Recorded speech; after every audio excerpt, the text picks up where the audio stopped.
새벽 6시. 눈은 떠졌는데 갈 곳이 없었습니다. 알람은 울렸고 몸은 습관처럼 일어났고 손은 저도 모르게 바지 주머니를 찾았습니다.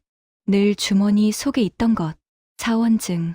하지만 은퇴한 날, 그 사원증은 서랍 속에 들어갔고 그날부터 세상은 저를 부르지 않았습니다. 송 팀장님, 그 말이 사라지자 저는 그냥 아무도 아닌 사람이 된 것 같았습니다. 저는 송명수, 건설회사에서 40년을 일한 아파트 품질관리팀 팀장이었습니다. 그리고 오늘 그 팀장이라는 말이 빠진 첫 번째 봄을 맞이하고 있었습니다. 제가 일하던 곳은 그냥 건설 현장이 아니었습니다. 아파트는 사람이 사는 곳입니다. 벽 하나, 문 하나, 계단 하나가 누군가의 안전과 직결됩니다. 그래서 현장에는 늘 규정이 있었고, 체크리스트가 있었고, 괜찮겠지라는 말은 없었습니다. 아침 7시 10분, 현장에 도착해서 제일 먼저 하는 건 시공상태 점검이었습니다. 벽에 균열은 없는지, 방수는 제대로 됐는지, 철근 간격이 설계대로인지, 그리고 사람들 얼굴을 봤습니다. 피곤해 보이면 오늘 컨디션 어때? 한마디. 손이 떨리면 위험한 작업은 나중에 해. 한마디. 저는 늘 누군가의 안전을 확인해야 마음이 놓였습니다.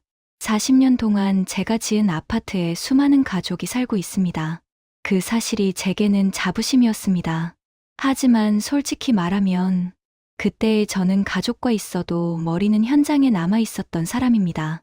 여보, 주말에 우리 어디 갈까? 아내의 말에도 이번 주는 좀 바쁘다. 늘 그랬습니다. 제가 바쁜 게 아니라 제가 팀장으로만 살고 있었던 거죠. 40년. 그 시간이 끝났을 때 저는 처음으로 알았습니다. 내가 일과 함께 내 정체성도 묶어두고 살았다는 걸. 은퇴하고 나서 가장 무서웠던 건 외로움이 아니었습니다. 아침이 너무 길었습니다. 딸은 출근하고 사위도 나가고 손주는 어린이집에 갔습니다. 그리고 아내는 여전히 바쁘게 움직였습니다. 오늘 교회 모임 있어. 점심 냉장고에 있어. 문이 닫히고 집은 고요해졌습니다. 그 고요가 평화가 아니라 텅 빈 소리처럼 들렸습니다. 저는 괜히 청소기를 돌렸고 괜히 TV 소리를 크게 틀었습니다. 그런데도 어딘가 계속 당신은 지금 뭐 하는 사람이냐고 묻는 소리가 들렸습니다. 저녁에 아내가 돌아와 물었습니다. 오늘 뭐 했어? 그냥 집에 있었지. 아내가 작게 한숨을 쉬었습니다. 당신 요즘 왜 그래? 저는 대답하지 못했습니다. 그날 아파트 놀이터 벤치에 앉아 있는데 초등학생쯤 되어 보이는 아이가 자전거를 끌고 저에게 다가왔습니다. 할아버지, 이거 좀 봐주세요. 그 한마디가 가슴에 쿵 하고 떨어졌습니다. 할아버지, 누군가가 저를 부른 단어. 아이의 자전거는 체인이 빠져 있었고 손잡이 쪽 브레이크도 헐거웠습니다. 저는 본능처럼 몸이 움직였습니다. 손 다치면 큰일이다. 잠깐만. 아이의 손이 체인에 닿지 않게 먼저 막고 자전거를 뒤집었습니다. 제 손은 40년 동안 이상을 찾던 손이었습니다. 작은 틈, 작은 헐거움, 작은 위험. 건설 현장에서 볼트 하나, 나사 하나가 사람의 목숨과 연결됩니다. 저는 체인을 걸고 나사를 조이고 브레이크를 몇 번 당겨 감도를 확인했습니다. 이거 그냥 타면 넘어질 수 있어. 몸이 다치면 오래가. 다음부터는 바로 말해. 아이의 눈이 동그래졌습니다. 할아버지 손 빠르다. 감사합니다. 저는 그 말을 듣고 집으로 돌아왔습니다. 이상하게도 발걸음이 조금 가벼웠습니다. 오랜만에 제 손이 누군가에게 필요했던 순간이었으니까요. 저녁에 아내가 물었습니다. 오늘은 뭐 했어? 자전거 고쳐줬어. 누구 거? 놀이터에서 만난 애. 아내가 잠시 멈칫하더니 작게 웃었습니다. 당신 답네. 며칠 뒤 관리실 앞에 우편물이 산처럼 쌓여 있었습니다. 경비 아저씨가 몸살로 쉬는 동안 업무가 밀린 거였습니다. 저는 경비 아저씨에게 전화를 걸었습니다. 아저씨, 제가 오늘 하루만 정리해도 될까요? 그렇게 말했지만 사실은 할 일이 없어서였습니다. 저는 다음 날부터 정해진 시간에 내려갔습니다. 우편물을 동별로 나누고 층별로 정리하고 동호수별로 묶었습니다. 건설 현장에서 자재 하나, 서류 하나가 엇갈리면 전체 공정이 망가집니다. 그 마음으로 정리하니 자연스럽게 오류가 사라졌습니다. 며칠 뒤 어떤 아주머니가 말했습니다. 어머, 이거 누가 이렇게 정리해놨어요? 아, 감사합니다. 할아버지. 저는 고개를 끄덕였습니다. 그날 밤 옆에서 아내가 말했습니다. 여보, 요즘 관리실에서 우편물 정리한다며? 응, 당신은 원래 그런 사람이잖아. 사람들 불편해하는 거 그냥 못 지나치는 사람. 그리고 한마디를 덧붙였습니다. 당신 대단해. 평생 사람들이 안전하게 살 집 지은 사람이잖아. 대단한 건 맞는데 이제 그게 끝난 거 아닌가. 그날은 비가 왔습니다. 버스 정류장에 학생 하나가 우산 없이 가방으로 비를 피하고 있었습니다. 저는 망설이다가 우산을 그 학생 쪽으로 기울였습니다. 비 오는 날은 바닥이 제일 위험해. 뛰지 말고 천천히 가. 학생이 작게 말했습니다. 감사합니다. 할아버지, 할아버지. 그 한마디가 이상하게 마음에 오래 남았습니다. 저는 고개를 끄덕이고 걸었습니다. 그날 밤, 저는 서랍을 열어 사원증을 꺼내봤습니다. 사진 속 저는 딱딱한 표정으로 정면을 보고 있었습니다. 이게 내 전부였는데. 옆에서 아내가 조용히 물었습니다. 그거 왜 꺼냈어? 그냥. 아내가 작게 웃었습니다. 근데 당신, 요즘은 표정이 조금 나아졌어. 일주일쯤 지났을 때 관리실 경비 아저씨가 전화를 걸어왔습니다. 송 어르신, 혹시 시간 괜찮으시면 아파트 주민 대표님이 뵙고 싶다는데요. 무슨 일인가 싶어 내려가니 주민 대표 두 분이 기다리고 있었습니다. 저는 긴장했습니다.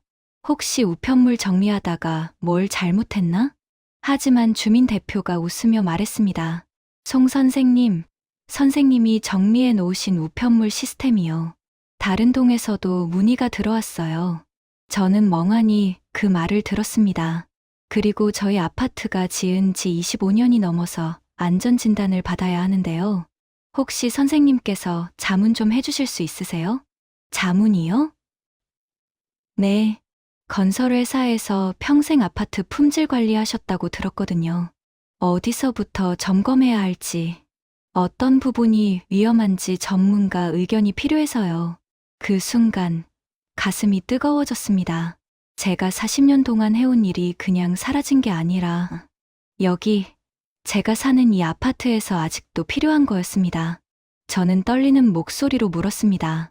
제가 할 수 있을까요? 주민 대표가 조용히 웃으며 말했습니다. 이미 하고 계시잖아요.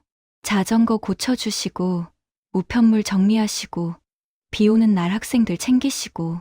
저는 그 말을 듣고 한참 동안 아무 말도 못했습니다. 누군가는 제가 하는 일을 지켜보고 있었던 겁니다. 저는 천천히 고개를 끄덕였습니다. 한번 봐드릴게요. 그날 저녁 집에 돌아와 아내에게 말했습니다. 오늘 주민 대표분들이 왔었어. 아내가 저를 봤습니다. 무슨 일인데? 아파트 안전 진단 자문 좀 해달래. 아내의 표정이 환하게 밝아졌습니다. 정말? 응. 우리 아파트가 25년 됐다며. 아내는 잠시 멈칫하더니 조용히 웃었습니다. 당신 같은 사람 필요한 거지. 평생 그 일 했으면 누구보다 잘 알잖아. 그 말이 가슴에 따뜻하게 박혔습니다. 손주가 저를 붙잡고 물었습니다. 할아버지, 그럼 이제 또 팀장이야? 저는 손주 머리를 쓰다듬었습니다. 팀장은 아니고 그냥 할아버지지. 그래도 멋있어. 그날 밤 아내가 옆에 누워 조용히 말했습니다. 여보. 응, 요즘 표정 좋아졌어. 처음엔 걱정했는데 이제는 괜찮아 보여. 저는 천장을 보며 대답했습니다. 미안해. 오래 걸렸지. 아내가 작게 웃었습니다. 당신은 원래 그랬잖아. 천천히 가는 사람. 40년을 함께 산 사람은 저보다 저를 더 잘 아는 것 같았습니다. 며칠 뒤, 저는 아파트 지하 주차장을 천천히 걸으며 바닥 상태를 확인했습니다. 균열이 간 곳, 물이 고이는 곳, 조명이 어두운 곳, 벽면을 두드려 보고 배수구를 확인하고 천장 누수 흔적을 살폈습니다. 40년 동안 제가 해온 일은 결국 이거였습니다. 위험을 미리 보는 것. 그리고 그건 은퇴했다고 해서 사라지는 게 아니었습니다. 저는 메모지를 꺼내 하나하나 적어 내려갔습니다. 그날 밤, 아내와 함께 저녁을 먹으며 저는 말했습니다. 오늘 지하 주차장 점검했어. 어땠어? 생각보다 손볼 데가 많더라. 아내가 웃었습니다. 당신 눈에는 다 그렇게 보이지. 그래도 고쳐야 할 건 고쳐야지. 사람들 사는 곳인데. 아내가 밥을 덮어주며 작게 말했습니다. 당신은 그런 사람이니까. 그날 밤, 저는 서랍을 열어 사원증을 다시 꺼내봤습니다. 이번엔 그걸 보며 웃을 수 있었습니다. 40년을 팀장으로 살았지만 이제 알았습니다. 제 가치는 직함에 있던 게 아니라 제가 해온 일 자체에 있었다는 걸. 그리고 그 일은 아직 끝나지 않았습니다. 늦게 깨달았지만 늦지 않았습니다. 아직 제 손은 움직이고, 아직 제 눈은 위험을 볼 수 있고, 아직 누군가는 저를 필요로 합니다. 그리고 옆에는 40년을 함께 걸어온 사람이 있습니다. 그것만으로도 오늘 하루는 충분히 살아갈 이유가 됩니다. 혹시 이 이야기를 들으며 떠오른 얼굴이 있으신가요? 은퇴 후 정체성을 잃고 힘들어하는 부모님이나 주변 어르신 말입니다. 오늘 이 영상이 누군가에게는 작은 위로가 되었으면 합니다. 이런 이야기들이 계속 이어질 수 있도록 공감이 되셨다면 세상 살맛난다와 함께 해주세요. 좋아요와 구독은 우리 곁에 따뜻한 순간을 더 많은 사람에게 전하는 큰 힘이 됩니다. 다음 이야기에서도 사람 냄새 나는 순간을 전해드리겠습니다. 감사합니다.